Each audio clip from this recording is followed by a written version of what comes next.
बैसाखी की कहानी। बैसाखी का त्यौहार पूरी हिंदू और सिख कौम के लिए बहुत ख़ास है। बैसाखी 13 अप्रैल को मुख्यतः पंजाब और हरियाणा में बड़े हर्ष और उल्लास से मनाई जाती है, लेकिन पूरी दुनिया में सिख धर्म के लोग इस त्यौहार को बहुत विशेष मनाते हैं। बैसाखी का दिन सिख धर्म के नए साल के रूप में भी मनाया जाता है। इसी दिन सन 1699 में गुरु गोविंद सिंह जी ने खालसा पंथ की नींव रखी थी और बैसाखी इसलिए भी मनाई जाती है क्योंकि इस मौसम में किसान अपनी फसल की कटाई करते हैं। सिखों के 9वें गुरु श्री अमरदास जी ने हिंदुओं को 3 त्योहारों को मनाने का आदेश दिया था।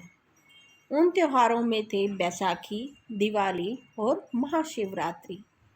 बैसाखी त्योहार की कहानी शुरू होती है गुरु तेग बहादुर जी की शहीदी से। मुगलों के शहंशाह औरंगजेब ने गुरु तेग बहादुर जी को इस्लाम धर्म कबूलने के लिए कहा था, लेकिन उन्होंने मना कर दिया।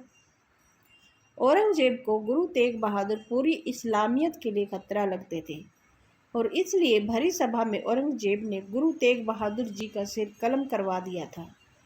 गुरु तेग बहादुर पूरे हिंदू और सिख धर्म के लोगों को ये संदेश देना चाहते थे कि अपना धर्म परिवर्तन कभी ना करें, बल्कि औरंगजेब के जुर्म के खिलाफ आवाज़ उठाएं।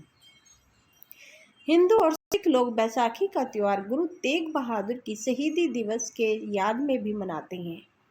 औरंगजेब पूरे भारत में इस्लाम धर्म फैलाना चाहता था, लेकिन गुरु तेग बहादुर जी की वजह से ऐसा ना हो सका।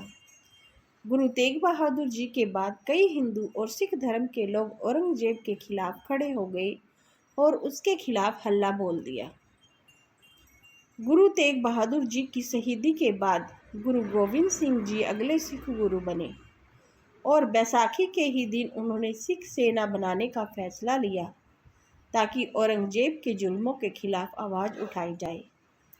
गुरु गोविंद सिंह जी ने हजारों लोगों को आनंदपुर साहिब में लोगों को संबोधन किया। हजारों लोग बैठे थे और वहां गुरु गोविंद सिंह जी एक तलवार लेकर पहुंच गए। गुरु गोविंद सिंह जी ने हजारों लोगों में कहा, जो भी अपने गुरु के लिए अपनी जान दे सकता है वो आगे आए। एक व्यक्ति आया और फिर गुरु गोविंद जी उसे एक टेंट में ले गए और फिर कुछ देर बाद जब बाहर आए तो उसकी तलवार खून से लाल थी। गुरु गोविंद सिंह जी ने दोबारा कहा कि जो भी अपनी जान गुरु के लिए दे सकता है वह आगे आए। फिर एक व्यक्ति आया जिसे गुरु जी टेंट में ले गए और दोबारा खून से लाल तलवार लेकर बाहर आ गए। ऐसा उन्होंने 5 बार किया।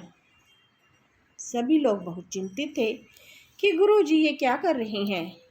फिर कुछ देर बाद गुरु गोविंद सिंह जी टेंट के अंदर गए और उन 5 के सिर पगड़ी बांधकर बाहर ले आए और उन 5 को पंज प्यारे के नाम से नवाजा गया। ये वो 5 लोग थे जिन्होंने गुरु गोविंद सिंह ने अपनी खालसा फौज में शामिल किया था।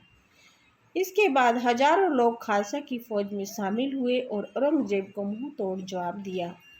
बैसाखी के दिन ही सिख धर्म का जन्म हुआ और इसीलिए ये दिन सिखों के लिए बहुत खास है। धन्यवाद।